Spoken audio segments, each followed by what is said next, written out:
Hello, race fans. I am Route 66 Studios alongside my host, Sensei Luminous, and you may know us on YouTube as very avid cars collectors. Of course, we probably wouldn't make a YouTube channel if we weren't super avid, but what you might not know about us is that we are also huge NASCAR fans, so we decided to start a podcast about NASCAR. And to be a little bit different, we also decided to talk about NASCAR diecast because both of us collect NASCAR diecast. Just to start, since this is the first episode, we're going to kind of quickly introduce us just in case you don't know us. I'm Route 66 Studios. I have a YouTube channel on YouTube, shameless plug. And my collection, I started watching NASCAR in 2007. My first race was the 2007 Food City 500. Kyle Busch, of course, taking the win there at Bristol Motor Speedway. The first race of the COT, so I really didn't get to see much of the Gen 4. And was a very casual fan for a very long time until about 2017. I really started getting into it, and I've watched mostly every Cup race and the majority of Xfinity races and the Truck Series races when I remember that they're happening that weekend. I've seen most of them, and yeah, that's about it for me. Sensei, how about you introduce yourself? I'm Sensei Luminous. I also have a YouTube channel.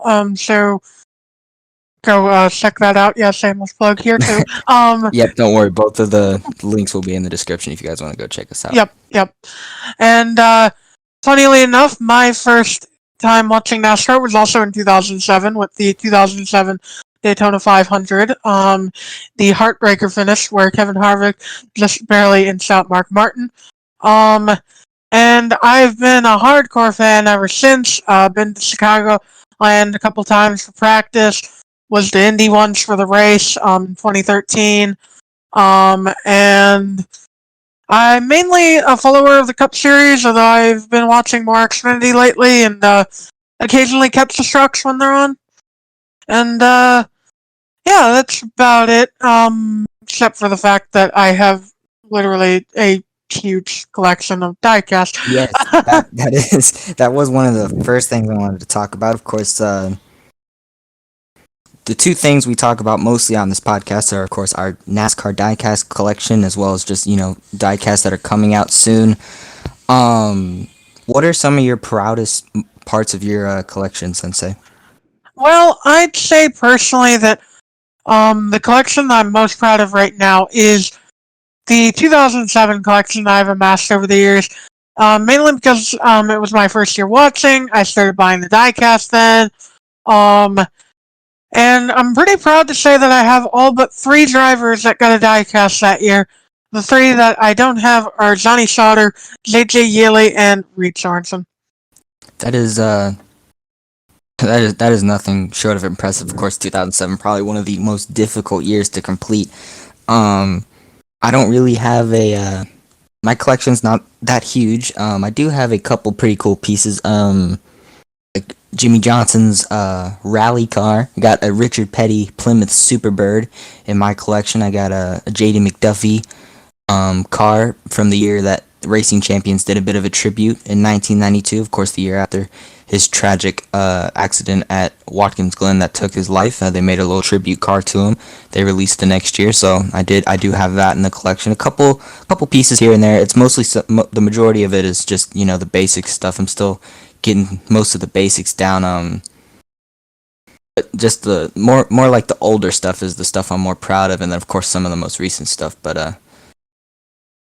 I do hope to be growing it a lot very soon, and yeah, that's about it for at least our collections. We'll be talking more about diecast later in the episode, but first first thing we're gonna get talking about here is the weekend at Charlotte, of course, Memorial Day weekend.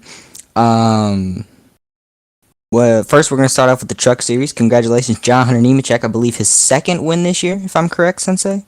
Second win, I believe. I believe you are correct. But like I said, I'm not the biggest fan of the trucks, so let me pull that up real quick. I believe, I know he got his first win at Atlanta because I watched the last couple laps of that race. I believe, again, I might be completely wrong. That might have been the weekend Martin Truex Jr. decided to win everything, but John Hunter Nemechek having a great year. He's been dominating trucks whenever Kyle Busch isn't in the series or some tailgater isn't coming down into the truck series. Of course, he gets his second win of the year, pretty much guaranteeing him a playoff spot if he wasn't already guaranteed. You know, you never know. Could get 16 winners. I don't think that's going to happen in the truck series this year, however. I mean, John Hunter Nemechek, he did what he said he was going to do this year. He came down into the truck series. He was going to win. And honestly, all opinion, he's my favorite to win the championship this year, although, you know, Oh, we no see what doubt. happens when the guys that are ripping it up and then they get to the championship four. I mean, Martin Truex Jr., Kyle Busch, and Kevin Harvick 2017, everyone, Joey Logano literally came in and said, screw that, I'm going to win now. But, Yep.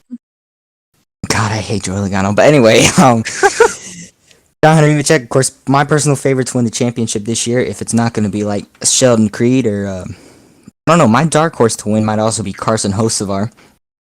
Oh, yeah. But just looking at the top 10 for the Truck Series race, of course, we got John Hunter Nemechek taking the checkered flag. Then we got Carson Hocevar coming in second. He's really turned it around. He struggled this year. I mean, probably just some growing pains. But, I mean, second at Darlington, second here. I believe he ran top 5 as well at Coda. Let me actually go ahead and look. He didn't run top 5, but he finished 7th. So right outside the top 5 at a brand new racetrack. So he's clearly getting into his own. He's getting comfortable there. At Nice Motorsports, you got Ben Rhodes finishing 3rd, Stuart Friesen 4th, Todd Gilliland rounding out the top 5, Chandler Smith coming in 6th. He has had a pretty quiet year over at KBM. Hopefully he can get a win this year and kind of spice things up. Ty Majeski running for Thor Sports number 66 truck that they debuted last week. That's pretty good for that team. Thor Sport is all sorts of weird this year with their trucks, but Yeah. I guess they're putting something together. Derek Kraus coming in 8th, Austin Hill in 9th, and what is that guy's? Oh, Zane Smith. I was like, I didn't recognize the Z. I was thinking Chandler Smith again. That's Zane Smith rounding out the top 10 for GMS. And Christian Eckes and Ryan Truex, Haley Deegan in 13th, Grant Enfinger driving for Cody Robaugh coming in 14th, and just kind of scrolling down here. We got Drew Dollar in 20th, Dawson Cram 21st, Tanner Gray. Correctly, Drew Dollar was part of the huge wreck of the race. Ah, yes, that would be the truck. That was the other thing we were going to talk about, the truck series. The humongous wreck that included, of course, the main man in the wreck was Johnny Sauter. And I was watching the Truck Series race at that point. I didn't watch the whole race, but I was watching at that point. And kind of just had it on in the background, and I heard commentators kind of talking in that deep, monotone, hold your breaths, everyone type of prayer way that they talk whenever there's a big wreck. And I looked up, and the entire right side of Johnny Sauter's truck is just completely ripped off, and he had slammed into, what's his name, TJ Hutchins in the 14th truck, just sitting at the top. So good job NASCAR throwing a caution. And Drew Dollar was able to mostly get out of the way, but Johnny Sauter didn't see him. I mean, just a huge wreck. Johnny Sauter was scaring plenty of people, didn't quite get the window net down for a considerable amount of time before finally dropping it and then walking out on his own power. So he is okay, and I'm almost certain he's going to be racing. I don't think they race at Sonoma. Yeah, the Truck Series don't come back until Texas, but I'm sure he'll be fine and be able to race by the time we get to Texas. But scary wreck there for sure. I'm glad everyone's okay. I mean that wreck is, in my opinion, just completely on NASCAR for not throwing the caution. I mean, there's a truck stopped on the outside wall, and then guys still going full speed coming out of turn 4, some of the quickest parts of the track. So apparently, from what I heard, that NASCAR was apparently focused on another truck at the time that they thought might have an issue, and they weren't watching the 14, and that just kind of seems inexcusable to not have enough safety workers looking out over the track to focus on multiple trucks. Yeah, I mean, how many safety officials they got up there, and they're all focusing on one truck? I don't know. I think it's kind of, I don't know, man. It's just a little funny to me, I guess. I don't know. But that's about it from the Truck Series. John Nemechek wraps up his second win of the year. Johnny Sauter, who was, of course, involved in that wreck, I believe he came home 31st. Of course, he didn't finish. Rough day for Thor Sport. Of course, Matt Crefton going home 30th. Although, on the flip side, they had their other two trucks finish in the top 10 with Christian Eckes in the 98 and Ben Rhodes in the 99. So, half great, half bad day for Thor Sport, which seems to be pretty much every team except Hendrick Motorsports nowadays. But moving on to the Xfinity Series race, which I watched pretty much in full, except I think I missed the first couple laps because I was doing something. My dog is freaking out. Apologies if you guys hear that. But Ty Gibbs wrapping up his second win of the year, outrunning the champion again. So, Now, I mean, this kid is going to be special. He's going to be really, really special. I mean, incredible what he's doing. I mean, he's ran 6 races. He's got 2 wins. 33% win ratio. That's unreal. 33%. That's unbelievable. I mean, the only thing I can really compare this to is when Chase Elliott came in the Xfinity Series in 2014, and he just started ripping it up, and he was, or 2013 or 2014, I forget, but the year he won the his first try at Darlington, which nobody ever does except, the first guy that actually raced at Darlington. But, I mean, it's just ridiculous with Ty Gibbs. He's going to be a superstar. He's going to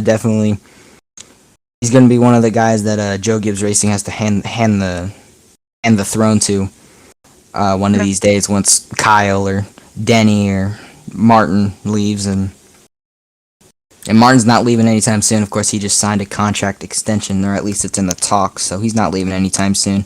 But, I mean, Ty Gibbs, once again, outrunning the defending champion. He is 18 years old, ladies and gentlemen. 18 years old. He's outrunning the defending Xfinity Series champion. He's going to be a Cup driver next year, for goodness sakes. It's absolutely insane. As I said, Ty Gibbs and Austin Cindric finishing 1-2. Harrison Burton finishing 3rd. And how about this, guys? Brandon Brown finishing 4th. Absolutely incredible. I mean, tires took down the whole field. I know, right? It was absolutely crazy. Brandon Brown absolutely ripped through the Xfinity Series field. I mean, just decimated everyone in his path. I don't know, guys. Yeah. 30 more laps, we might see Brandon Brown getting a checkered flag, because everybody else probably would have had to pit by then. But awesome. 5th goes to Tyler Reddick for Jordan Anderson Racing. Good story for them. Chase Briscoe in 6th. Ty Dillon 7th. Brandy Jones 8th. Jeb Burton 9th. And Jeremy Clements finishing in the top 10. Justin Allgaier has got 2 wins, finished 11th. Riley Herbst 12th. Landon Castle 13th. Alex LeBay 14th. Chad Fincham gets a top 15. And then we have a bunch of back markers before we start hitting the actual other drivers. I mean, AJ Allmendinger, Ryan Sieg, Josh Berry, Timmy Hill, Matt Mills, Grant Enfinger, all with DNFs. Actually, Grant Enfinger's Xfinity Series debut today, unfortunately, ends in a 36th place finish. Yeah. So, great for him. Before we hit the Cup Series race, what were your thoughts on the Truck Series and Xfinity races, Sensei? Well, I thought the truck race was pretty decent. It had its moments, what with the Sauter crash, and that was quite terrifying to watch live. Because I saw that hit right as it happened, and I was like, oh, good God, this is probably the worst wreck I've seen since Newman's 2020 Daytona 500 flip, and I was just like, wow, he should get out, and he wasn't getting out, and that was a little worrisome. But other than that, it was decent. I didn't think it was too bad. I'd give it a solid 6 to 7 out of 10. Yep, I would agree with you there, but the Xfinity Series, I think, was a very, very nice race. What are your thoughts on the Xfinity race? The Xfinity race was very good. It had some intense racing. Ty Gibbs challenging Chase Briscoe for the lead and accidentally turning him without even getting into him. And Ty Gibbs immediately apologizing after the race. That was just class act right there. Mm-hmm. But besides that, the racing was good. Cars could pass from what I could see. And Brandon Brown, watching him mow his way through the back half of the top 10 was awesome. That really gave mid 2000s at half mile speedway type vibes. Whenever you had the random Johnny Benson tearing his way through the field, or Casey Mears, just kind of the guys that are top 15 material, and then they just have one really great day and they just start ripping through the Yep. field. Of course, in Brandon Brown's case, it was because of fresh tires and everybody else being on really, really old tires. I mean, but still, great race for Brandon Brown. Great finish. That's probably definitely going to help him propel him a few spots into the playoffs. I wouldn't call him safe yet because we still got quite a few races to go, but he's Right. definitely closer and closer to getting in the playoffs. Championship material, I don't think so yet, but he'll at least make the playoffs this year. Now, what everybody came and stayed for, not really, because it was just a straight up slapping of the field by number 5, Kyle Larson. And I think we can finally put the can't close a race jokes to bed. What were your thoughts on the Cup Series race? Oh man, the Cup Series race was interesting. It was basically Hendrick straight up 5-second the rest of the field. I cannot describe it in any other way, and it was brilliant to watch, especially after how painful 2018 and 2019 were for Hendrick, with Chase Elliott really being the only one to do much for them in that time frame. Um, it's nice to see all 4 cars getting up towards the front and actually racing their way through the field. I mean, completely agree with you. This is giving me 2012, 2013, 2014 vibes when they had the absolute powerhouse Dale Earnhardt Jr., Jimmy Johnson, Jeff Gordon, Casey Kane. Everybody gives crap about Yeah. Casey Kane, but I mean, he was dominant given the right day. And unfortunately for the rest of the field, it doesn't seem like it just has to be the right day for Kyle Larson this year. Easily, this could be the first year we see all 4 final championship 4 drivers being from the same team. I'm gonna just say I think this could be the year that this happens. I think William Byron, Chase Elliott, Kyle Larson, and Alex Bowman are all championship winning caliber drivers this year, and it's just absolutely amazing to. I mean, it's been a long time since we've seen a team just dominate. I mean, you could call Stewart Haas Racing 2018. I mean, that was Harvick ripping it up. I mean, Kurt Busch had a pretty decent year. Eric Almirola only had 1 win at Talladega because his teammates let him. Okay, I'm sorry, but I'm just gonna say it. They let him win to get him in the playoffs. And then Clint Boyer had a pretty decent year. I think he had 1, maybe 2 wins that year. So everybody got a win. But that was really just Harvick pulling his teammates, or other than Kurt Busch. I think Kurt Busch had a pretty good year that year. But I mean, that's a one driver. We've never seen 4 drivers dominate so much. And I saw a thing on the NASCAR YouTube. It was a Kyle Petty. I didn't click on it, but I saw a thumbnail saying, "Who's the top dog at Hendrick right now? Is it Kyle Larson and Chase Elliott?" And I just got to say, that is some disrespect on Alex Bowman, because Alex Bowman and Kyle Larson now are the 2 guys. They're the head of that team because they both have 2 wins. Chase Elliott, his only win this year was a rain delay. If anything, Chase Elliott is the weakest driver on that team right now because William Byron dominated Homestead. Kyle Larson dominated Charlotte and what was it, Las Vegas? I mean, that wasn't a domination win, but that was pretty incredible to watch too. Alex Bowman has 2 wins this year. I mean, the absolutely beautiful last couple laps, just absolute runaway Usain Bolt style at Richmond. And then he won at what was his second win at? It was like I'm tripping right now. I forget what it was at. It was Over. at it was at Dover. Oh, silly me. It was at Dover. I mean, he's got 2 short track wins this year. Kyle Larson's got 2 half-mile track, 1.5-mile track wins this year. Chase Elliott has the road course. William Byron wins Homestead. I mean, it's almost like they all have their own track that they're designated to win at this year, and it's been incredible to watch. I'd say William Byron's probably the jack of all trades because he's just been simply dominant without winning too much. Yeah, he's only got 1 win on the year, but dang, his season's just been incredible so far. Yeah, that's a great point. I mean, people are talking about Denny Hamlin's consistency this year. Let's talk about William Byron's consistency this year. And it's great to have consistency, but in today's day and age with the playoffs winning in, you got to get a win. And William Byron has basically had Denny Hamlin's season he also won Homestead. I just Yeah. think it's been an incredible year for William Byron. He's done absolutely. I mean, finished fourth behind Kyle Busch. He beat Alex Bowman. Of course, it was almost another 1, 2, 3, 4. But Kyle Busch had to squeeze his way. Hey, you know what? Kyle Busch once drove for Hendrick. Does that count? I think we can count that. I think Kyle Busch, Yeah. he drove for Hendrick once. I mean, come on, guys. He drove for them for a couple of years. He drove for them for a couple of years. I mean, I mean, he drove the number that won. I think we can count it. I think it can be a 1, 2, 3, 4, 5 for Hendrick. All jokes aside, Hendrick, it's great to see Hendrick back. If any team was going to dominate like they are, I think everyone's glad it's Hendrick. Because I don't really know a soul that hates Hendrick. Everyone I've talked to and everyone that I've listened to is glad that Hendrick's dominating this year because that's just the fun team. It's the young team right now.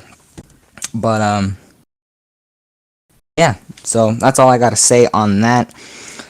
I didn't watch most of the first stage, but if you've watched any of Eric Estep's latest Charlotte reviews, did he have some things to say about the broadcast? And you know what? I agree with him because even when I was watching, there wasn't like that excitement. You know what I mean? During the broadcast, there wasn't the edge of your seat. Excuse me. I mean, Fox used to have that when they had Larry Mack, Mike Joy, and Darrell Waltrip. Mike Joy, as amazing as he is, don't get me wrong, I don't want to see him leave the booth. But I mean, come on. He's got the read you a bedtime story commentating voice sometimes, and it's no fault of his own. Sometimes he can get really excited, but sometimes he doesn't have that excitement. But that used to be okay because they had Darrell Waltrip and Larry Mack screaming at the top of their lungs at each other, and that was the best thing in the world. Because Mike Joy, I mean that one Charlotte race, I think it was 2011 when Dale Jr. ran out of gas in turn 4. Mike Joy's talking about the fans and Waltrip's just screaming, "He's slowing, ain't he? He's slow!" And then like Kevin Harvick, the closer, like he can get loud. He just doesn't have the excitement that like somebody like I don't know the name, but the person who commentates the IndyCar series. I mean, he has excitement. What are your thoughts on the Fox broadcast booth this year so far? Well, I mean, Fox as a whole has just kind of seemed off this year. And, I mean, people are still saying it's because of the pandemic, guys, but it's been well over a year by this point. Fox should be somewhat back to normal, and it's clear that they're still not full 100%ing their broadcast for NASCAR. I don't know why that is, but it's kind of annoying. Yeah, I mean, and then going to Clint Boyer and Jeff Gordon. I mean, it's a great idea on paper, but they're having a little too much fun. They're not getting focused enough. And I will say, Jeff Gordon he's really grown on me. I really like Jeff Gordon in the broadcast booth nowadays. Even whenever he says, "Wow, look at this!" Like, okay, we're looking at it. You know what I mean? But I've gotten over it. I almost love it nowadays. It's just like Darrell Waltrip screaming at the top of his lungs, or Rick Allen saying insert number goes around or something like it. It's just kind of one of those classic things, or like Kyle Petty's "That's incredible." You know, it's just one of the catchphrases that you accidentally just say over and over again until you feel like you gotta say it. So I've gotten over it. I really like Jeff Gordon in the broadcast booth. He brings a interesting driver in the booth type of experience because I don't know, his personality. When it started, when he and DW, it seemed like him and DW were competing. And then last year, when there was only 2 people in the commentating booth for the majority of the races, people were annoyed. I thought it was okay. I thought if they put Larry, I wanted to see Larry Mack back in the commentating booth, to be honest. But I think he doesn't want to go back. I think he's just fine where he is. But Clint Boyer, on paper, it was going to be a great idea, but then it just turned into 2 siblings trying to make each other laugh while they're supposed to be serious in the principal's office. I mean, it's just, y'all have your fun and games, but at some point we got to get serious on commentating. I mean, they do, but it's just, they're just trying to get each other to laugh most of the time, and I truly do, and I think everybody can agree with me on this one. I miss the professionalism, yet fun of Mike Joy, DW, and Larry Mack. Oh yeah.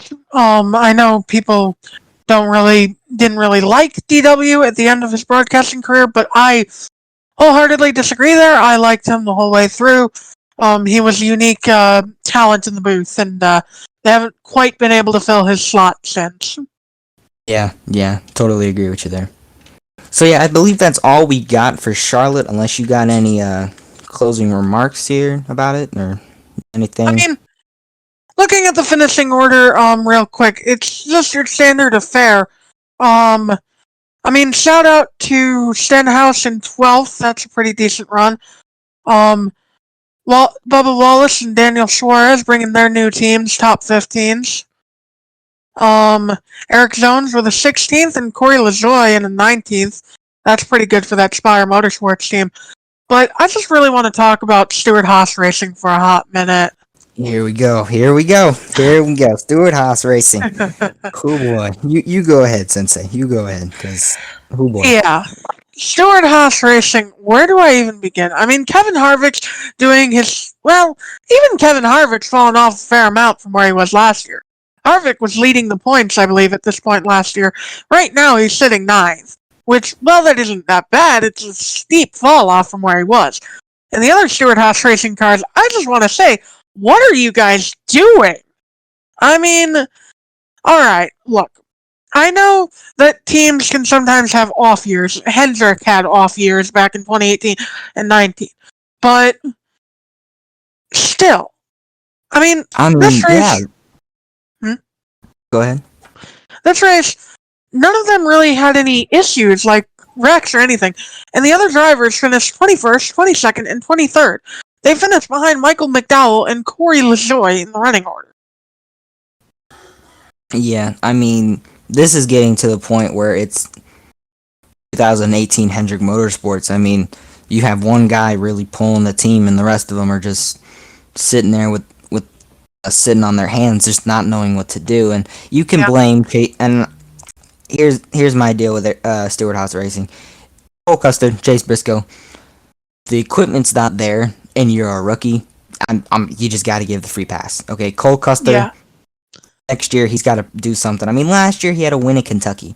Now that was kind of like, you know, a bit of a fluke win, I will say. I mean, he put himself in great position. He made a great move, but if it wasn't that for that wild restart and Ryan Blaney blowing up or whatever happened to Blaney, that wouldn't have happened. He would have come home top 5, but he wouldn't have won that race. But I mean, Cole Custer, Chase Briscoe especially. I mean, he's getting thrown in there his first year, and he's just the team falls flat in his face. That's not even his fault.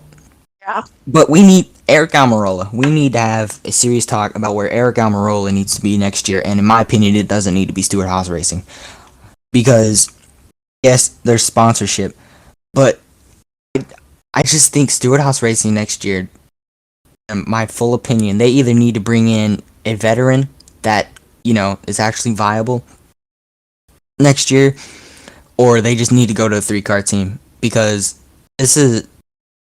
I'm just going to be blunt, this is absolutely ridiculous. I mean, last year, y'all had two Cup teams win. One guy, I mean, Clint Boyer, let's be honest, he wasn't going to win. And Eric Almirola, I mean, he had a decent year last year, but the thing people remember about him last year was getting the random draw polls. So it wasn't even his accomplishment, it was random. I mean, it's just, I don't know, I was never a fan of Eric Almirola. Like, 2018, I was hyped. I was like, okay, you know what? Eric Almirola went from Richard Petty Motorsports, finally got them that win at Daytona. Yeah, it was rain shortened, but you know what? He put himself there. And when you're a fan of the driver, you make excuses for him. These last 2 years, man, I used to be an Eric Almirola fan.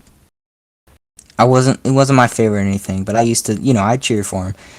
At this point, I almost despise the guy, because I can imagine a guy like maybe Daniel Suarez or Eric Jones or Matt DiBenedetto. I mean, even Corey LaJoie might have been able to drive that 10 car to a top 15, and Eric Almirola sitting here in 22nd, just not knowing. It's just ridiculous to me, and I really hope. I wish all the luck to Eric Almirola, but I hope that his luck doesn't end up with him in Stewart Haas Racing next year, because being supposedly a championship caliber team, I mean, they are getting outrun by Roush Fenway Racing in 2021. Roush Fenway Racing. Like, come on, man! Like, you got to do something here. But I don't know. That's my take on it. I think Eric Almirola needs to leave next year, whether that means Stewart Haas Racing go to a 3-car team and then maybe a part-time ride for their developmental drivers, or them finding veteran next year. But whatever it is, they need to. I think Eric Almirola needs to be shown the door, and maybe he can go to. I think, hey, maybe a good fit that 38 car for Front Row Motorsports. That could be a good fit. Bring sponsorship to that team, and just he'll probably still end up 22nd, but at least it isn't in a championship caliber car. So that's my take. I mean, I will give him props. He is doing better than Danica Patrick ever did in that car, but that's not a very high bar to set, folks. I'm sorry. Then that's. I mean, even then, is he really? I mean, is he? Like, he's about where Danica was at this point. I mean, he's got what? Well, I mean, this year, yeah. 2 wins with that team, I think. I don't know. 1 win with Stuart Haas. Just the one. He's only got 1? Oh, I thought he had 2. Oh, no. Eric, buddy. Okay, well, we're going to move on before I start screaming about Eric Almirola. This is actually a good segue into talking about where Eric Almirola could end up next year. Yeah. Some silly season news that came out recently. Kurt Busch, rumored to be the top dog to go to the second 2311 racing car next year. I personally believe that if Denny Hamlin doesn't let 2311 Racing literally have the 23 and 11 car, we should riot the Joe Gibbs Racing headquarters. That's just my personal opinion. So big news, 2311 going 2 teams next year, and the front runner is Kurt Busch, who just a week ago, of course, posted that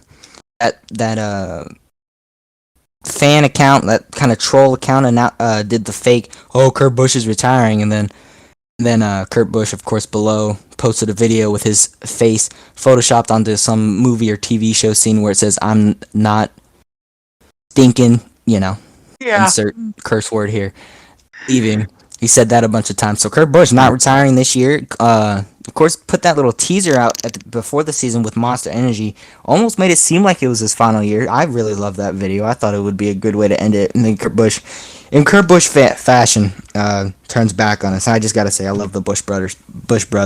But what do you think about Kurt going over to 2311 Racings and being Toyota teammates with his brother Kyle? I think it would be a pretty good move. Unlike other veterans of the sport, Kurt is not really falling off as much. This year hasn't been the best for him. I'd say that's more on Ganassi's equipment part being inconsistent rather than Kurt himself.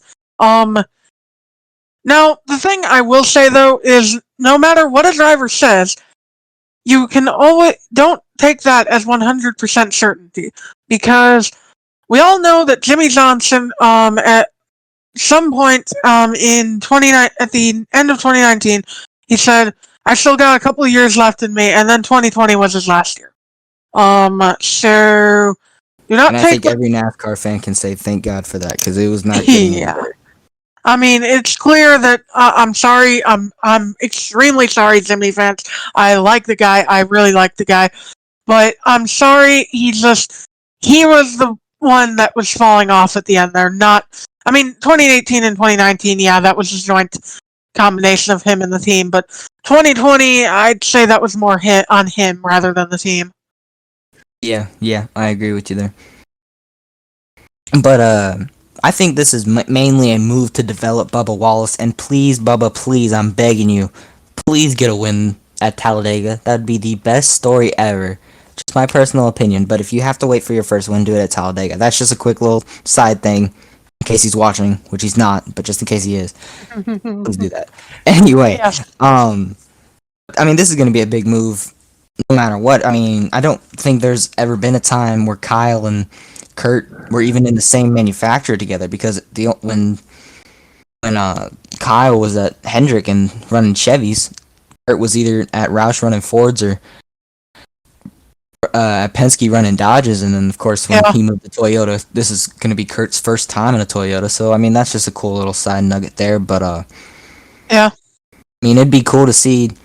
It's always cool when you see siblings team up together. And I say that like this is the main part. The main part of this would be for Kurt to get there and help 2311 develop, because they have the cars.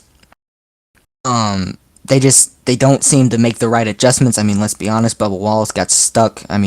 Completely just stuck at Richard Petty Motorsports for 3 years. Yeah.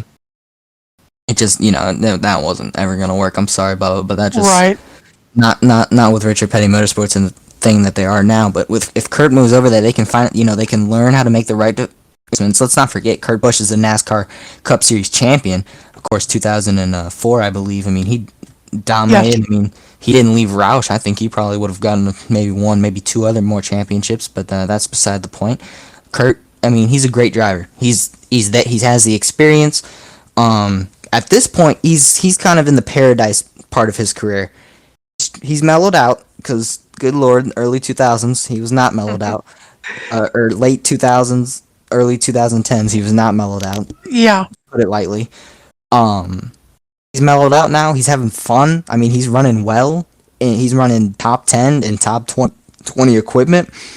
I mean, it just shows. I mean, last year especially. I mean, Matt Kenseth, who won the championship the year before Kurt, so they're kind of on the same path lane here. Matt had a better later career just because he ended up at Joe Gibbs Racing and stuck with Roush, other than Kurt, of course, going to Penske and then going to Phoenix and all that musical chairs around the NASCAR Cup Series garage. And then last year we saw just how much Kurt could squeeze out of that car, and Matt Kenseth couldn't get out of his own way at most races. I think his best run was at Indianapolis. I mean, he ran second, great for him, but he did not have a good year by any stretch of the imagination last year, and Right. Kurt made it to the round of 8. So it just shows how much he can squeeze out of something. And it would be a bittersweet moment. I mean, Kurt could get 23XI's first win next year and just show them the taste of victory. I mean, Yeah. the best way to get a team out of a slump is just to win one race, and we saw that with Hendrick in 2018. Chase Elliott won that first race, and then he won that second race, and then he won a couple. I think he won like Dover and Talladega he won Talladega the next year, but he also won Dover that year. And then next year, Chase Elliott came out. He was really good, barely missed the championship for William Byron. No, that wasn't the year. Alex Bowman. Alex Bowman got a win that year. Thank you. 2020. Everyone except Jimmy got a win. So this year, Yeah. 13 races in, everybody has a win. 2 drivers have multiple wins. William Byron's is probably the most consistent guy in the garage, other than Denny Hamlin. And I mean, it just one win. We saw what happened to Hendrick. One Yeah. win in the year that they were their worst. 3 god, I can't do math. 3 years later, all 4 of their drivers are the best in the garage. And it just, that's all that 23XI, in my opinion, needs. And Kurt's probably going to be the one to get him that. Yeah. And honestly, if I can say, I think this move is setting up for the long term because 23XI is, let's be honest, essentially Joe Gibbs light. And now here's Diet the Joe thing: Gibbs. if Kurt Busch moves over to the 23XI secondary car, he'll likely bring Monster with him. And if Monster stays there for a couple of years and then Kurt retires, I can very much see Ty Gibbs going to that car when Kurt Busch hangs it up.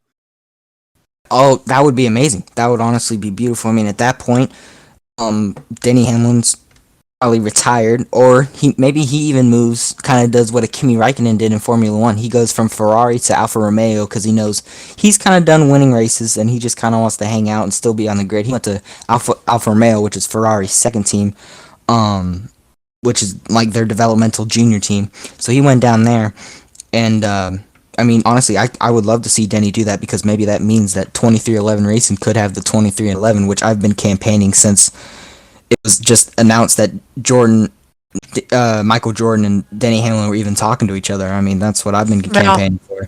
But honestly, Kurt Busch, he brings the sponsorship, he brings the experience, he brings the personality. Let's be honest. You can have all the experience in the world, but if you're just a jerk, nobody wants you. I mean, we saw that with the same driver, Kurt Busch, in their early 2010s. I mean, he went from Penske's main car, Penske secondary car, Phoenix Racing, Furniture Row Racing, and then he finally figured out with Stewart-Haas Racing. And even then, his first year there, people wanted him out. I mean, it was a rough, but he finally turned it around, won some races, ran well with Stewart-Haas, got Chip Ganassi, and he has he's mellowed out, he's having fun now, which he has not had fun, it seems, since he left Penske. And even then, probably since he left Roush, actually, now that I think about it, God, he hated Penske. But I mean, he's having fun now, and that's what 2311 means. They need a guy that can come in, make a positive impact, and then leave a like just kind of steer them towards the right direction. So, and I think Kurt Busch can do that. Yeah, agreed.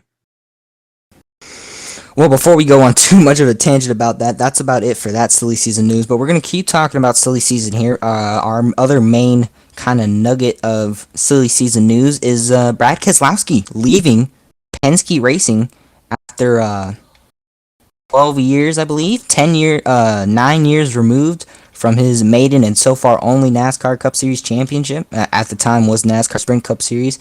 The infamous drunken interviews with ESPN afterward will forever stay etched in our minds. But he is moving over to Roush Fenway, soon to be Roush Fenway Keselowski Racing. So, I mean, what are our initial thoughts of that, Sensei? How about you? Well, I mean, it's a good move, not only because the name fits. I mean, you can just call it Keselowski, but That's gonna be a thing now. I think it's a good move, all things considered, because Brad is a good team owner. We've seen that in the Truck Series. He was able to spearhead his own operation there, and yes, while it closed, they were very successful in finding talent. I know Chase Briscoe and Ryan Blaney were both brought up through that program. Oh yeah, I mean they had some other big names too that didn't even stay with Ford. They had Tyler Reddick and Daniel Yeah. Hemrick to name a few. Mm-hmm. So not only that, but Roush, well, we all know how Roush fell from grace. And it's not even a fall, it's more like a quick just jump off a cliff and then they hit another cliff and then there was another cliff below that cliff and then yeah, there's a lot of cliffs. But point is that Roush just completely fell off of everything. They went from having 5 cars in a 10-car chase to a 2-car team that struggles to get top 10s. And they Yeah, surely need someone like Brad to spearhead the operation, get them back in the right direction, and just get them going again. totally agree. I mean, I just like we were talking about just now with Kurt Busch going to 2311. This is kind of the same story, just with different actors. Brad Keselowski going over to Roush, and he's going to have even more say in how the team goes because he's going to have part ownership. And now this is probably, getting to the point, and I hate to say Mr. Jack Roush. I mean, he's getting up there in age. I'm not, saying he's going to go to, heaven or anything anytime soon, but his time in being at least making the correct decisions as a NASCAR team owner are probably, getting close to being ending. So if Brad Keselowski can step in there, of course, like Sensei said, he's already spearheaded his own truck team. I mean, he had Ryan Blaney and Daniel Hemrick and Tyler Reddick all at least one championship in the top 3 levels of NASCAR, but Hemrick sadly can't even win a race. But we'll move on that. I mean, it just he knows how to own a team, and at this point, I think Roush Fenway needs a guy that knows how to own a team, and can also give input on the car because we saw like I said, same story, different characters. I mean, Matt Kenseth stepped in 2018 when Trevor Bayne said, "Forget this, I'm out." I mean, if Trevor Bayne says, "Forget this, I'm out," I mean, that's when it's time to make some moves, and they didn't make a move until 3 years later. But Matt Kenseth stepped in. The car was absolutely awful in 2018. Even with Matt Kenseth infinite wisdom, it didn't get much better in 2019, and of course didn't get any better in 2020. 2021 we have seen some improvement. The Homestead Miami Speedway, probably the one a lot of people look to, and Chris Buescher was outrunning his future team owner Brad Keselowski in stage 1 and towards the middle of stage 2 before something happened to him, and of course he fell back. I believe finished inside the top 20. But I mean, that's what they need. Brad Keselowski goes to another team, hopefully can get that team back to winning, because that's kind of what he did for Team Penske. I mean, Kurt Busch was still in competitive to win races, but they were not on the same page. I mean, they were probably on completely different books at that point in Yeah. 2010, and I believe their second driver coming up through the system was David Stremme. So good lord, not David Stremme. So they needed, and Brad came in 2 years later. He wins a championship. So, I think it's just another right place, right time. And Keselowski, when he's done, thankfully, when he's done, we get to continue seeing Brad Keselowski when he being a team owner. So it'll be cool. Yeah. I do have one more little thing, a silly season. This isn't going to be much discussion. Just Alex Bowman signs a contract extension with Hendrick after his big win at Dover, which was his second win of the year. Of course, 2 races ago. Hold on, I just realized Hendrick has won 3 races in a row. How far back does this go? Who won Darlington? That was Martin Truex Jr. Okay, never mind. Yeah. Kansas was Kyle Busch. Okay, yeah, all right. I thought there was going to be a longer line of that, but no. 3 races in a row for Hendrick. Just another way to just staple how dominant they've been. But Alex Bowman wins Dover and wins a new contract, so he'll be staying at Hendrick. A lot of people going into 2021 were in my personal opinion, completely unfairly riding off Alex Bowman, saying, "Okay, who's going to be driving the 48 next year?" And he comes up, makes the haters shut up, and wins 2 races, and is currently, I believe, I don't even know where he is in the playoffs. He's in third. I mean, come on, guys, he's in third place of the championship standings. I mean, he is leaps and bounds ahead of where he was when he was racing for BK Racing in 2013. So, congrats to him. Good to see he's going to stay in competitive equipment for years to come. He might be a sleeper for the championship in the next coming years. Any thoughts on that, real quick, Sensei? Yeah, I completely agree. Alex Bowman is probably my most, in my opinion, the most underrated driver in the field. People don't really see him like for what he can be, and in my opinion, what he can be is a champion. He nearly sneaked his way into the championship 4 last year, and last year he wasn't Even I doing forgot nearly as about good. that, yeah. So Yeah. give him time, people, and I think Alex Bowman will surprise a lot of people. Yeah, goes back to what I said at the top of the show. I mean, when we first started talking about the Coca-Cola 600, it could be the first year that a single team completely locks out the championship 4. And some people might hate that. I'm gonna be all for it, especially if it's Hendrick. But in that race, I don't know who wins. I mean, there might be. I mean, if Joe Gibbs Racing locks it out, I think it's gonna be either Truex or Kyle Busch, because we all know then he chokes in the last race of the season.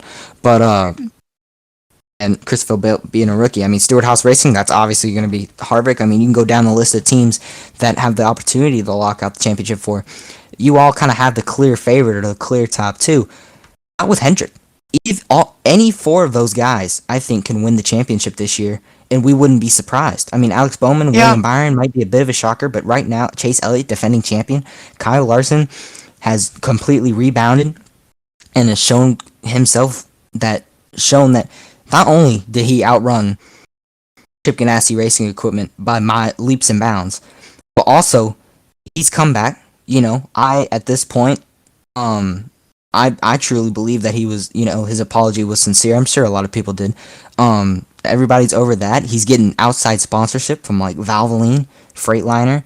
I mean, it just, the beginning of the year, people were thinking, okay, this is probably going to be a one. If he doesn't win this year, it's going to be a one and done deal. And I was flabbergasted that people didn't think he was going to win in the first place. I mean, he's got 2 wins now. He's second in the championship behind Martin Truex Jr. He got 3 wins. I mean, Hendrick, any one of those 4 drivers could win the championship, and I wouldn't be the least bit surprised. I mean, look, I'm just saying, anybody who thought that Kyle Larson was not going to win at Hendrick Motorsports, they were on something, and I want that something because that sounds like a good time. Because, look, okay, Hendrick the past, if we're talking 2018, 2019 Hendrick, I can completely see where you're coming from. But 2020 showed that Hendrick was back to being pretty dang good, especially considering they won the championship. And Kyle Larson is like one of the most talented drivers in the field. If you didn't think he was going to win at Hendrick, I don't know what you were thinking. Yeah, other than Kyle Larson's Chip Ganassi wins, when was the last time Chip Ganassi won before Larson left? Other than Kurt Busch. I mean, I think it was Jamie McMurray was the last. I mean, Murray guys, in the All-Star race. McMurray in the All Star race. That was the last time that Chip Ganassi won before Larson started winning and before Kurt Busch got there. I mean, and since then, only two drivers have won, and it's been Kyle Larson, who is the only Chip Ganassi racing driver since Sterling Marlin in 2001, I think, before that was ever considered to be a championship favorite. Kurt Busch, Yeah. love you, buddy, but you were never going to be a championship driver. Ross Chastain, you're going to have to show some real improvement with Chip Ganassi. And I say you're going to have to show. You've done decent this year. Chip Ganassi needs to fix their stuff. I mean, other than Sterling Marlin, Kyle Larson has been the only Chip Ganassi racing driver ever to be a real championship favorite. Even Jamie McMurray, when he was popping off, he was the guy that everybody loved to see win every couple weekends or have a good run every couple weekends and then possibly get a win. I mean, it's really only been Kyle Larson and then of course Sterling Marlin. But and then Juan Pablo Montoya that 1 year. Yeah, and even then he still wasn't. That was the year he was getting outrun by Jamie McMurray. So yeah. But yeah, I feel like go ahead. I feel like Ganassi's main problem was they just don't know who to sign. I mean, back in the early 2000s, they had a good thing going with Sterling Marlin, yeah, but then the 41 car, you got a rotating drawer of drivers. You got Jimmy Spencer in the car for a year. He was decent, if I recall correctly. And then you swap him out for Casey Mears, and that's just like, okay. And then after a couple of years, you move Casey to the 42, and then Reed Sorensen takes over the car, and it's like, what? Yeah. Yeah, just doesn't ever really seem like they make the right move in the right year. I mean, Jamie McMurray, if you just kept McMurray before he left for Roush, I mean y'all probably would have won a few more races and you really would have developed. But then you let him leave to Roush, and then you let him come back. At that point in his career, I mean, let's be honest, he had his peak. But just imagine what that peak was if he had been able to develop Chip Ganassi around him instead of letting him leave for Roush and then he has to come back and then it just. Anyway, moving on before we go too deep into that. That's about it for all I have on silly season and talking about Chip Ganassi racing. Apparently, let's move on to diecast. Yeah. Lionel, of course, just put out Wave 3, which I'm gonna have to look up right now. I do remember it had Joey Logano. His Pennzoil number 22 Ford Mustang, which it's a decent choice. I mean, not anything too eye shocking there. I gotta find a picture of it. Okay, here we go. We have our first 2021 cars being Chris Buescher's number 17 Fastenal car, Ryan Newman, their new Oscar Mayer car, and then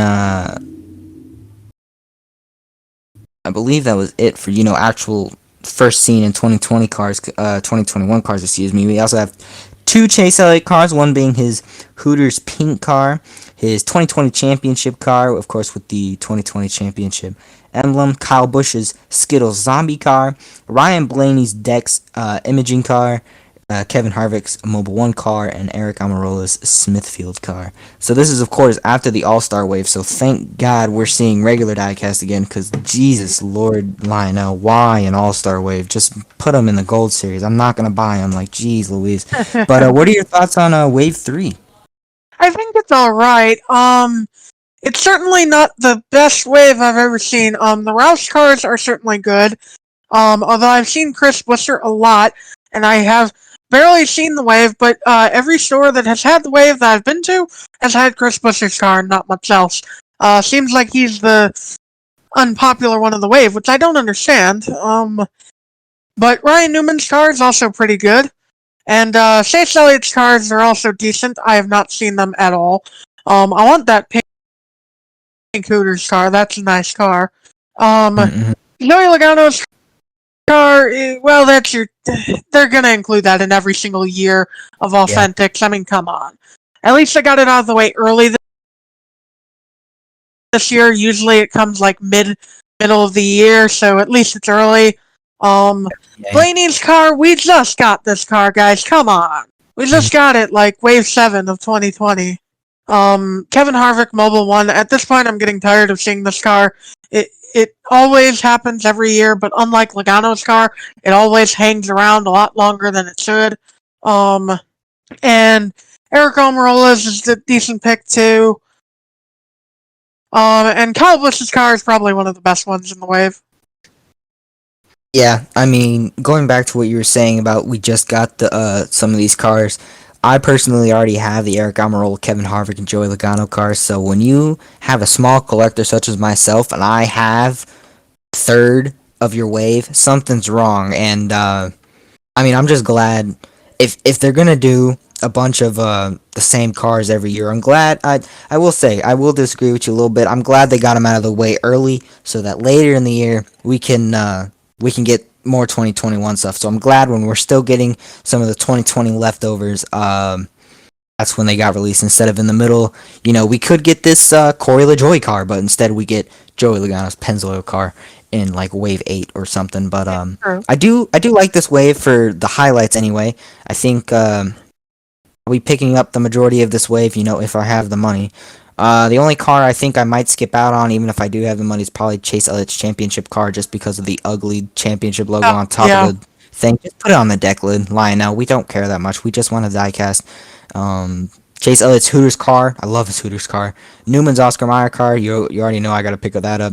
Kyle Busch Skittles Zombie car, which I think is underrated. Everyone loves it, and I still think it's underrated. It's an absolutely beautiful scheme, especially since they put the sparkly silver paint finish on it. And then of course I'll be picking up Chris Buescher's car. The only reason I think people might not be picking up the Chris Buescher car is just because if I recall correctly, no, that's not even right either, because completely different than Stenhouse's last Roush car, and it's a new paint scheme this year as well, if I remember correctly. So yeah, I don't know what's going on with Buescher's car. It might just be my area. Yeah, it might just be your area really doesn't like Chris Buescher, man. That's weird. I would definitely pick it up, but you know, new driver. I believe that's his first Roush car, right? He didn't get one last year, or did he? Oh, he did. A couple of them, but it's his first unique paint scheme. Yeah, because it was just Stenhouse's cars with his name on it, so yeah, okay. Still, I mean, it's a decent wave. I mean, the first wave where we finally get some normal stuff, because I don't even remember what wave 1 was, and the second wave was the All-Star race wave, so. Wave 1 was actually the All-Star stuff. The second wave was the race win wave, which had some decent stuff, but in my opinion, the main highlight for it was the Cole Custer car. Yeah. So Lionel, not off to a strong start, but they are starting to pull it around with some cool schemes. Of course, first 2021 brand new cars, such as Buescher and Newman, of course, them being brand new schemes, and then Chase Elliott's. I mean, it makes sense to see Chase Elliott be flying off the pegs. I mean, oh yeah, some of them are flying out of the boxes before they even get put on the pegs. I mean, that's how much everybody loves Chase Elliott. You can't blame him. I mean, Chase Elliott's my like third, fourth favorite driver, so I love Chase Elliott. I really always have. Never been. The only time I didn't like him was early on this year, until he didn't win a road course. That's when I needed him to, you know, calm down. As long as he didn't win a road course, I'd be fine. I mean, Elliott. That's about it for Wave 3. Oh my gosh, this guy's selling it for $95 on eBay. No, thank you. Jeez Louise. Speaking of Elliott, though, his Authentics Baja Blast car from 2018 has just skyrocketed in price. Recently, really? I noticed it's like $90 on eBay. It's more than the Gold Series version, and I'm like, what? I have that car. So that is incredible. You have the number 9. I have the Baja Blast. Number 9, Baja Blast, 2018 Camaro, racing stripes and all. That's incredible. I love that scheme as well. I love that scheme. So, just a word of advice. I might need $90. I'm not gonna. So, just a word of advice to everyone: buy the Chase Elliott stuff. Buy the chase. Yeah, I'm gonna completely agree with you. If you want a Chase Elliott car, buy it as soon as it comes out because even his trucks are already starting to get higher up in price. And I really want that Hooters truck, but I don't know if I'm gonna be able to buy it in just a few short weeks at this point. But Yeah. do you have the Lionel Authentics DNP and then their recent shipping Sensei? If I remember I correctly, do you. have some of their recent shipping stuff up and some of their recent DNPs as well. First off, we'll go over what's shipping soon, and by soon, I'm Lionel. But anyway, um, What? for the for the 164th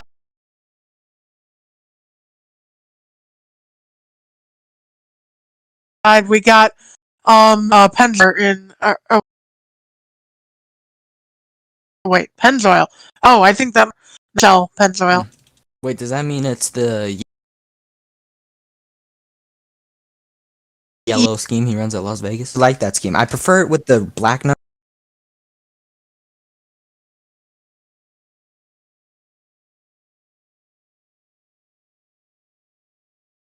numbers pretty sure. instead of the red. Or I may spoilers. But anyway, we got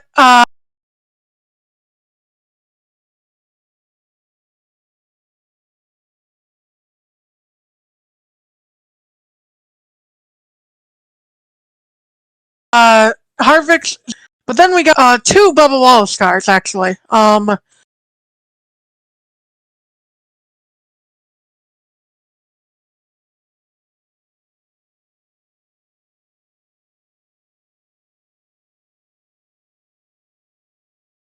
The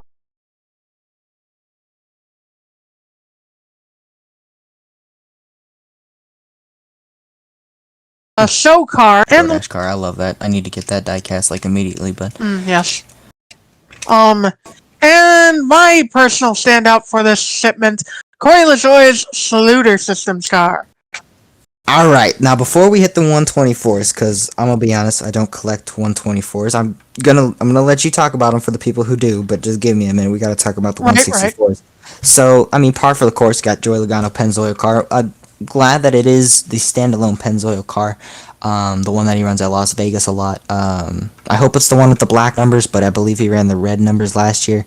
It looks a little off to me. I really like the black numbers and the more pale yellow instead of the more golden yellow with the red numbers. I think I don't know. I just don't like it as much, but I believe that's the one that's going to get released. I probably won't pick it up. I'll probably honestly go buy one of his older, more unique Pennzoil cars instead if I were to buy a Joey Logano car, which I'm not going to. But Harvick, Jimmy John's car, again, just I mean, we can have all the cool releases, but we gotta hit our bases on some of these here. Yeah, So yeah. glad to see Bubba Wallace getting some 2311 stuff released. His show car, interesting pick for me. Interesting.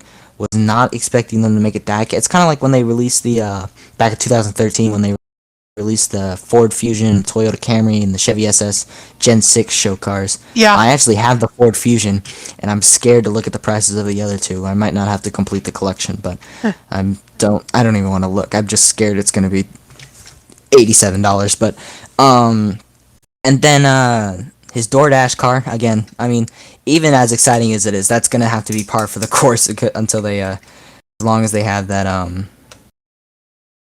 DoorDash sponsorship, and Right. And then I believe that's all we got. Oh wait, Corey LaJoie getting a 164 scale diecast for Spire Motorsports. The last time I remember Spire getting 164 was Ross Chastain's Watermelon Man, which I believe you have, correct, Sensei? I do. And then, of course, his Darlington throwback to Dale Earnhardt, which that will probably be the first not premium motorsports, what am I saying? Spire Motorsports car, because that thing is beautiful. They even made the 77 metallic gold. Mwah! Can't wait to get that car, hopefully one day. You wouldn't happen to also Don't have forget, that, Justin. I do not, actually. I did not get that car. And then let's not forget Justin Haley's All-Star car. Actually, never mind. Let's forget it. I share the same emotions, my friend. Okay. But yeah, I mean, Spire getting some love. Love to see that. Especially with Corey LaJoy. I gotta always love Corey LaJoy, Trump car or not. Um, but yeah. That's about it for the 164. Was really hoping there'd be more. I don't know why. I guess I need to start expecting less for the 164 because if you just run through the It's list of Lionel. 124s really quick, Jesus, they like 24 more than 64. So Yeah. I'm I gonna am let you go very. ahead. Yeah. First of all, I just want to say I'm very, very salty that they did not make a single Stenhouse car in 164 scale for last year. That is something I hate, but I'm glad they at least made the pink car in the 124 scale. So, okay. Anyway, further ado, we got the number 11 Talladega. I don't know who that might I believe be. that's the black Hamlin car that he Talladega ran, one? right? That's the black car Maybe. he ran at the second Talladega race, I believe, because that's the only like different scheme he ran other than Wellington, and then maybe like a FedEx Cares car. Um, Kevin Harvick, number 4, Bristol. That's late. That's the Bristol Spring, I think, from last year. What did he run at Bristol Spring? That's just the win car. Oh, that was yeah. All right. So yeah, that's a long time coming. Number 11, Darlington, 2020. That's a long wait too. I got that was a 164 release in the Authentics line last year. I have that Yeah, Wave diecast. 8. Yeah. These must have gotten pushed back or something. These are all long time coming. Here's one that will make people happy. Number 17, Ford slash Toter. So that's a Haley Deegan release. Hey, Autographed, Diggin! autographed and non-autographed. And then we got number 10, Fastener Supply autograph. Is that Jennifer Zhou? Number 10. Read the sponsor again? Fastener Supply. Fastener Supply. That doesn't Yeah, sound like I'm, Almirola. I'm pretty sure that's a Jennifer Zhou diecast. There's All no way right. they're making Jennifer Joe. Hold on, I gotta look at this Um, up. yeah. In the meantime, I'll continue the list. We got the Right. number 48, signed for Jimmy Johnson, Color Chrome. So that comes hot off the heels of the 164th scale releasing recently. Number 19, Bass Pro Shops, par for the course, like usual. Then we got a couple of Matt DiBenedetto's, number 21, Motocraft Autograph, and Motocraft Liquid Color Autograph. Ooh, liquid color. Yeah, I don't usually buy them, but I do like looking at them. Those are some nice. The liquid Before colors you are nice. continue, that is actually a Jennifer Joe Cobb 124 scale diecast. Ladies and gentlemen, I might have to get that 124 because I don't think Jennifer Joe Cobb is gonna get another diecast without running it into It the wall first. might So. be coming in 164th scale. It might. Oh lordy, lordy, lordy! Oh my!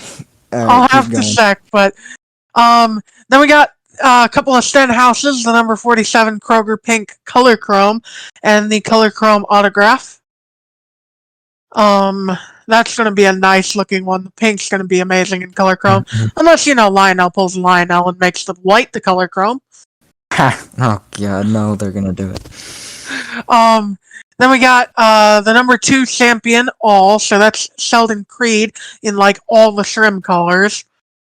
And then we got the number 20 Plan B Sales Color Chrome. So I think that was the number 20. Was that GMS? I think You say so. 20 or 23? 20. Number 20 20? Plan B Sales. Well, that's not. It's not Joe Gibbs, so that has to be. Oh, that's Todd Boyd. That's Young's Motorsports. Oh, Like Spencer right. Boyd. Oh, yeah, Spencer Boyd. Yeah, okay, wow. Spencer Boyd getting the diecast as well. Let's go, my All man. right. And then we got the Elites, which are basically the same thing, but as what I listed, number 11, Talladega, number 4, Bristol, and then different trim colors. And then number 9, Charlotte, in like literally every single trim color under the rainbow. Because, those Chase Elliott diecast, they make them in all the trims. Because money. Yeah. So, alright, so Lionel, like I said, I don't collect 124s, but good to see some small team trucks getting made. Um, if I were to buy 124s, definitely picking up that Genjo Cobbin, and maybe that Young's Motorsports truck of I believe that's is Spencer Boyd the 20 or the 02? I don't know, I don't know. honestly. I know Tate Fogelman's the 12. I just don't know who's the 20 and who's the 02. One of them's Spencer Boyd, and the other one I have no idea. But Hmm. oh, it's Chris Wright. No, that's Chris. Chris Wright's the 02, and Spencer Boyd's the 20, I believe. Okay. At least Okay. sure. Spencer Boyd getting a diecast. I mean, he won Talladega, so I hope they make a 164 scale of him soon. I mean, he won Talladega last year, but that is beside the point. And now we get on to some more sad news. I believe you have latest couple, I guess the last couple Yes. of Lionel tweets of, I guess the past week of DNPs. Yes, the latest DNP update was on June 2nd, it appears, so yesterday. And we have the Chandler Smith Safe Light truck in 1/64th scale. Ah, come on, bro. They make the truck casting, but they only make niche motorsport trucks, basically. And GMS Chase Elliott trucks. Yeah. And Thorsport. Yeah, and Thor. Let's see what else. Bowman, Ally, Best Friends, Color Chrome, and Liquid Color Elite. So just the blinged out color finishes for the Bowman. I don't think the others have been hit yet. Chastain, Caragelity, I don't know if I'm pronouncing that right. Sorry if I'm not, y'all. Elite and 1/64th scale. Ah, come on, man. People are gonna buy the 164. Like 124, I don't care about, but the 164, like, come on, guys. Let's hope they make it into Authentics, although I'm pretty sure they'll just shove in 5 different Chase Elliott cars in one wave, and then they'll all end up being like $100 in like 2.5 weeks. It's how you go. Anyway, 2 more. The Allgaier Hello Water, all versions. So I assume that includes everything. So that sucks. Yeah. And then Logano, Shell, Darlington, Color Chrome, and Liquid Color Elite. Dang. What was his this year? What was his throw? Oh, this year's throwback was the Marco some Andretti driving a Ferrari Formula One car. All right. I mean, not my favorite throwback, but still would have liked to see it. I didn't hear 164 scale canceled though. If I heard you correctly though, so still possibility of that coming out in the Gold Series. And yeah, I mean all that kind of. I mean, you hate to see diecast get canceled because there's obviously people who collect pretty much everything. So I personally don't care too much about the 124. I mean, it's nice to know they exist out there because they're kind of fun to look at when you're looking at NASCAR diecast on Safari because it's 3 a.m. and you have nothing else to do. But I mean, it is a shame when those get canceled, no matter what scale, no matter what version they are. But I do have a little fun segment we call Dream Diecast that I just named here. What is one 2021 car, just one, at least of now, this week? What is your first 21 car that hasn't been announced or DNP'd or anything that you hope gets made this year? Any team, any series, anything. Oh, well, my mind immediately jumped to one thing and one thing only, and it has a 90% chance of missing the cut, but Stenhouse's Sunny D. Yeah. I wasn't gonna go the same direction, but that's only because I know you were gonna go that direction. So, yeah. Personally, I'd love to see I'm gonna get called a simp for this, but a Haley Deegan truck get released. I would love to see Monster Energy, but we all know that's not gonna happen. So we're gonna have to rely on. I think Top Shelf Diecast has already made a Monster Energy custom truck for Haley Deegan, so might have to grab that when I'm looking at Cody Ware's number 51 Neurotech. But realistically, I'd probably say I kind of got one for each series. I want a Ty Gibbs unsponsored car just to kind of show everyone, please sponsor him because this guy's ripping it up and he's not even full time. He's also 18, by the way, and he's got more wins this year than the defending Xfinity Series champion. Yep. Any Haley Deegan truck or any maybe a Sheldon Creed unsponsored truck, maybe Carson Hocevar, and then the Cup Series. Literally any Rick Ware car or MBM card, preferably but he wears number 51 or the 52 or 51, whatever he drives this year. I don't care that much. The Neuratech purple car, it's beautiful. Yeah. I love that paint scheme. It's a shame it's either in the wall or running 37th, but Agreed. That car is a beaut. yep. So that's about it for Dream Diecast. I'm sure we've been rambling on a little bit much, but hey, that's just what we do here at Unnamed NASCAR Podcast. Yep. I'm gonna quickly go through a couple lightning topics that we can talk about for a little bit or just move on. Daytona, Michigan, Talladega, Martinsville, Richmond, and Phoenix all announced full grandstands for their fall races. So you can just see COVID finally letting up. So that is nice. Chase Elliott going to be competing in a truck race at Texas for GMS. So Chase Elliott, otherwise known as Chase Elliott's going to win the Truck Series race at GMS or at Texas for GMS. Any thoughts on that? Do you think we should put a bounty on Chase Elliott just like we put on Kyle Busch last year? Well, personally, I do think he'll be quite strong. But he's got to watch out and see if Ty Gibbs enters that race. That is a good point. Ty Gibbs is going to be replacing Jennifer Jo Cobb, and he's still going to win. So, James Davison wins the eNASCAR iRacing Pro Invitational Series at Chicago Street Course. I didn't watch the finish, but I tuned in for a little bit while I was hanging out outside doing some work. So, good for him. Farmer John, the primary sponsor for Eric Almirola at Sonoma. So, we're already starting to see another reason why Eric Almirola, he's losing Smithfield sponsorship. Smithfield's stepping back, so, just... Maybe a Smithfield associate. Yeah. I mean, it's a Smithfield associate, but, Chill. Or it might be.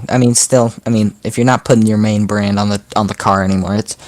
When you're starting to put associates out there just as often as you're putting your own name, that's when you know it, Anyway, moving on. Sports Clips making first 2020 appearance with Kyle Busch this weekend at Sonoma.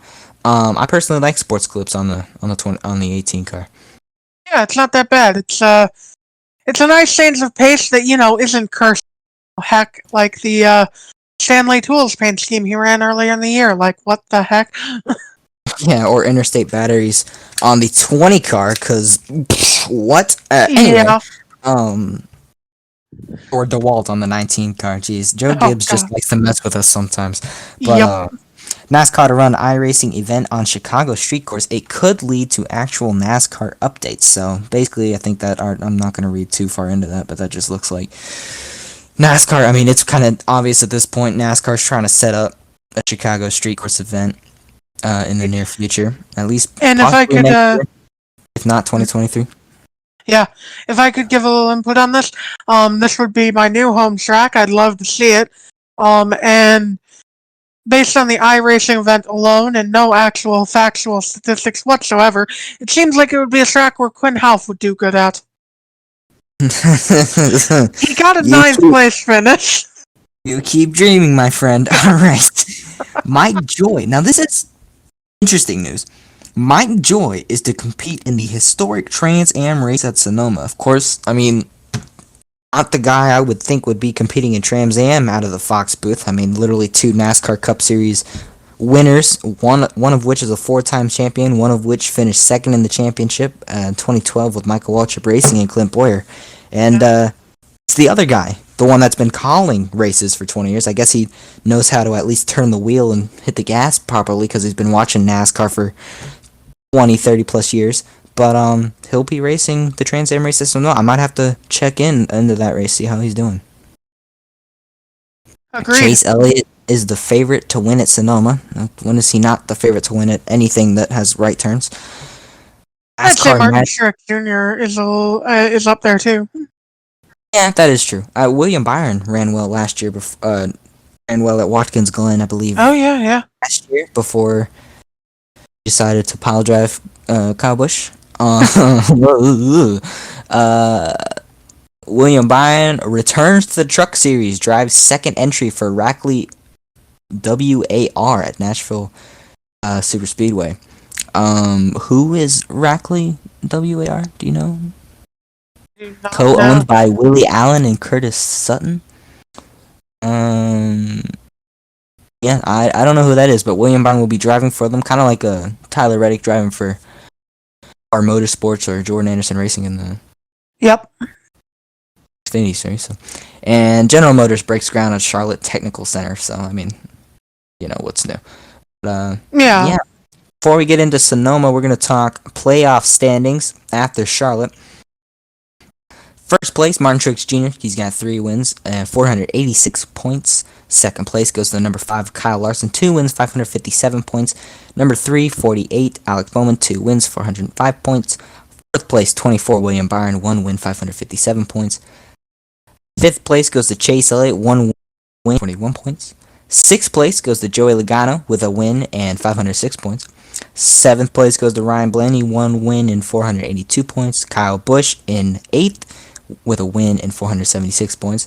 Brad Keselowski slides in at the number 9 spot with a win and 448 points. Christopher Bell, of course, who can forget his win this year at 350 points, in 10th place. And speaking of unforgettable wins, Michael McDowell, the Daytona 500 champion, has a win in 356 points. And then we go to the drivers that do not have wins this year. Denny Hamlin in 12th, 633 points. So he's actually the regular season points leader, just regular points without playoff points.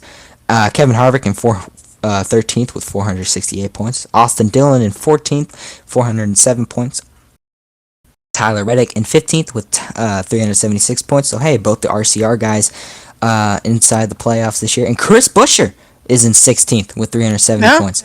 And then everyone loves to talk about how the bubble is always very close to each other. Well, Matt Benedetto is in 17th, but he is about 55 points back with 315 points. And now that's just 2 races away, but still, the other guy isn't finishing last and you're not winning. That takes a little while to gain back 55 points, especially with the low amount of points you get for each position. So, I mean, I think we're already starting to reach toward needs a win to get in type territory, especially with 18th Stenhouse Jr., 308 points. Kurt Busch in 19th, 287 points, and Ross Chastain is in 20th with 283 points. That we're just going to go over the top 20 because those are the guys that realistically, without wins, still have some sort of shot if Chris Buescher or Tyler Reddick gets assassinated or something. But yeah, I mean, any thoughts on the playoffs? I mean, we have 11 winners this year, man. This is shaping up to be the greatest season ever. The fact that we have 11 winners so far, and there's still a good number of races before the cutoff, is just mind-boggling because you know that we could very well get more than 16. And I mean, the sad thing is that those winners are likely not going to be anyone from the Stewart-Haas Racing camp, because just to touch on them real quick, they are 25th, 27th, and 28th in the points, and that's a big, big yikes. One is Eric Almirola. 28th. Jesus. Oh my god. He's only ahead of Corey LaJoie, Anthony Alfredo, Quinn Half, James Davison, and Josh Bilecki. He's not even ahead of Cody Ware? Cody Ware is not on this list. I don't think Cody Ware is running for points anymore. You're so far back in the points, you're not even on the sheet anymore. Jeez Louise. Come on, Cody. But, I mean, yeah, none of those names are anywhere near the playoffs, and you're 28th. I mean, you are beyond winning in. You're at the point where you need 2 wins just to sniff the playoffs. I mean, come on, Eric. I mean, when you're behind the 43 car in points, yeah, no disrespect to Eric Jones or Richard Petty Motorsports, but I mean, Eric Almirola is in Stewart-Haas Racing Equipment, and he is behind Richard Petty Motorsports. I mean, it's I don't know. It's time to change something, but I mean, yeah, incredible year this year so far. I mean, very diverse winners, especially after the last couple years. We've had at least 1 or 2 guys, maybe 3, really run away with the wins in the regular season to have this year. I mean, we do have 3 guys with multiple wins, but I mean, 11 winners this year, absolutely ridiculous. And we're definitely gonna have more because we have Denny Hamlin, Kevin Harvick, winless. Kurt Busch is gonna get his 1 won his yearly win this year. Hopefully at Las Vegas. I'd love to see him win at Las Vegas again. Always good to see a hometown kid win. But I honestly think we're going to see Reddick win. I got a strong feeling this year, man. I got a strong feeling. Yeah. Tyler Reddick's gonna get a win this year. I got a strong feeling. Austin Dillon might not. He might be choking on the silver spoon while he's trying to win the race. But Austin Dillon's a 50-50. Yeah, Austin Dillon's. I mean, ugh. I'd love for him to leave so that a guy who deserves that car gets it. But anyway, yeah, that's about it I got for the playoffs. And now, close out the show, we got a, I hope you guys have been enjoying. I know we're running a little long, but this is really you're studying and you don't want to listen to music type podcast. We are going to go ahead and preview both races at Sonoma, the Cup Series race and the Xfinity Series race. The top 10 starting grid for, I said Sonoma, didn't I? Nope. Just kidding. Xfinity is at Mid-Ohio. In one ear and out the other, am I right, Sensei? But on the first two rows, Austin Cindric, or the first row is Austin Cindric, and Ty Gibbs is returning 2 weeks in a row. He's going to be racing in Mid-Ohio. I already know my pick, Harrison Burton, Jeb Burton, so the Burtons lock out row 2, Justin Allgaier and Brandon Brown. Brandon Brown, I mean, this has got to be, if not very close to his highest starting position ever, starting in 6th, 7th and 8th go to Brandon Jones and Jeremy Clements. Riley Herbst gets 9th and Justin Haley gets 10th, and we got Daniel Hemrick, AJ Allmendinger, Noah Gragson, Snyder, Michael Annett, Alex LeBay, Ryan Fargus, Brett Marfett, Jade Buford, Landon Castle, Cody Ware, Jesse Little, Ryan Sieg, Jesse Williams, or I don't think that's his name, but I saw J and I saw Williams. I thought it was Jesse. I don't know why I said that. Williams. Tommy Joe Martin. It's what? Josh Williams. It's Josh Williams. Very, very sorry, Josh Williams. But forgot your first name. I apologize. But Tommy Joe Martins, Jeffrey Earnhardt, Andy Lowley. Good to see Andy Lowley back. Ryan Ellis, Miguel Paludo. Good to see him. He's going to be starting 29th, though. He's going to have some work. Kobe Howard. Josh Mother freaking Berry is coming back, baby. He's driving for Jordan Anderson in the 31. He'll be starting 31st, so maybe there's a little something there. Matt Mills in the starting 32nd in the 5 car. Chris Wright is in the 26 after Grant Infinger was in the 26 last week at Charlotte. Of course, unfortunately, wrecked out very early, finished dead last, so they'll be starting 33rd. Jaskell in the 66. I'm sorry, I don't know your first name, sir. You'll be starting 34th, though. That's for MBM, so that's for Timmy Hill's team. Kyle Weatherman in the 47. David Starr in the 61. Joe Graff Jr. in the 07. Bailey Curry in the 74. Preston Pardis in the 90. And Gray Galding is in the 52. You love to see Gray Galding. You love to see in the 40 car field for Mid-Ohio.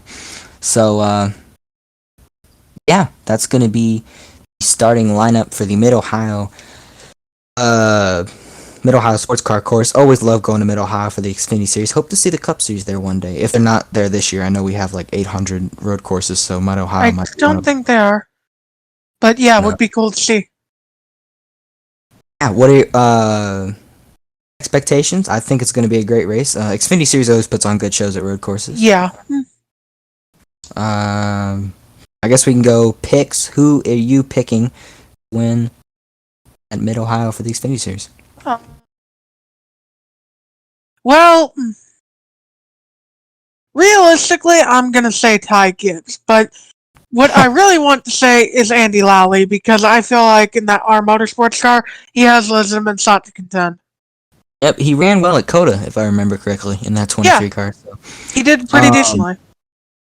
I was gonna say Ty Gibbs, but I want to keep it diverse. I want us to have different winners. Of course, if we're gonna be going head to head, and there's only 2 of us, we gotta have different winners. So this is gonna be boring, but I gotta say Austin Cindric. I mean, dude's dominant at road courses. He was the road course guy, ringer, until he finally started winning at ovals as well, and then everybody just lost everything to him.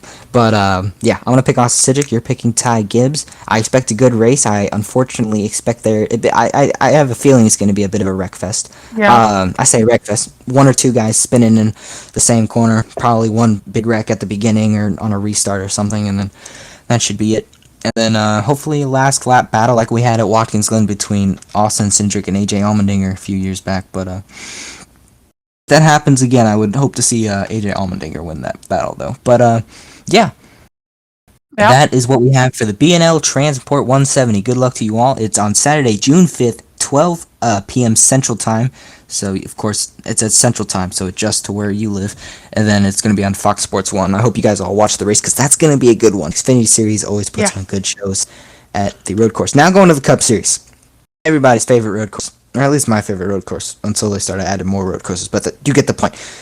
Yeah. When it was just 2, I always loved Sonoma. Watkins Glen, I usually resented, especially after Sonoma. It's going to be June 6th, Sunday, 3 p.m. on Fox Sports 1. So they don't get premium Fox, but they get Fox Sports 1.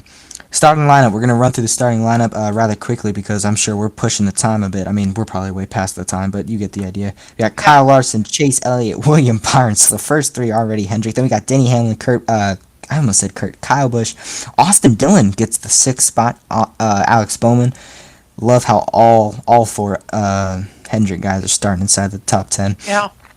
Evan Harvick, Brad Keselowski, Tyler Reddick, Ryan Blaney, Chris Buescher, Joey Logano, Ricky Stenhouse Jr., and Bubba Wallace round out the top 15. Then Daniel Suarez in 16th, so that'll complete the 8th row. Matt DiBenedetto, Eric Jones, Martin Truex Jr., Christopher Bell, Michael McDowell, Corey LaJoie, Cole Custer, Ryan Newman, Chase Briscoe, Eric Almirola, Ryan Preece, Anthony Alfredo, Ross Chastain, Kurt Busch. Ben Rhodes is piloting the 77 this week. James Davison in the 15, Quinn Houff in the 00, Garrett Smithley, Scott Heckert, Josh Bilicki, and Cody Ware rounding out the 37-car field. Love that we have more cars in the Xfinity Series than they have the Cup Series. That's a little interesting to me. But Yeah, all right. also the fact that the Xfinity cars were faster than the Cup cars last weekend. Anyway. You'll love to see it. All right, race expectations. You got any, or just gonna be regular? Yeah, I can give you some. I'm thinking Sonoma's gonna be pretty interesting. It's usually a bit more strategic than Watkins Glen, because the track is, Watkins Glen is more flat, from what I've seen in video games, of course. I'm not a professional. Don't take it as such. But Watkins Glen is a more flat road course. Sonoma has depth to it, and it also has some hills and such. So it's going to be more of a challenge for the drivers, and I feel like you're going to see the more skilled road course racers prevail here than like at Watkins Glen. Yeah, so don't expect Austin Dillon to stay inside the top 10 very long. Everybody's favorite, don't break until you absolutely have to. Hairpin on the circuit, of course, turn 11. I love that corner. I don't know about y'all. Yep. Ever since I saw Tony Stewart get pile driven onto the tires by Brian Vickers, that's been my favorite corner in all of NASCAR. I mean, he has the perfect little shot. I mean, you got entrance to pit road, so there's already going to be calamity in case something goes wrong. Quinn Alpha, Texas. But it's just my favorite, one of my favorite tracks, to be honest. It's always been a one close to my heart, because that's another one of the early races back when I was a casual fan that I remember. The 2012 Toyota Save Mart 3, or Toyota Owners, whatever it was, in 2013. That, not 2013, 2012, or was it 2012 or 2011? Whatever year Kurt Busch won for Penske, I think it was 2011. 2011. That, of course, was the year that Brian Vickers punted Tony Stewart. They had their little battle. Kyle Busch got shoved off the track in that same wreck by Juan Pablo Montoya. Montoya got punted by Keselowski and Casey Kane. I believe that was back. Casey Kane still running for Red Bull Racing. I mean, 2011 was definitely a very transitional year for everybody's rides. I mean, Busch's last year at Penske. Casey Kane's, I believe that was his last year at Red Bull before going to Hendrick.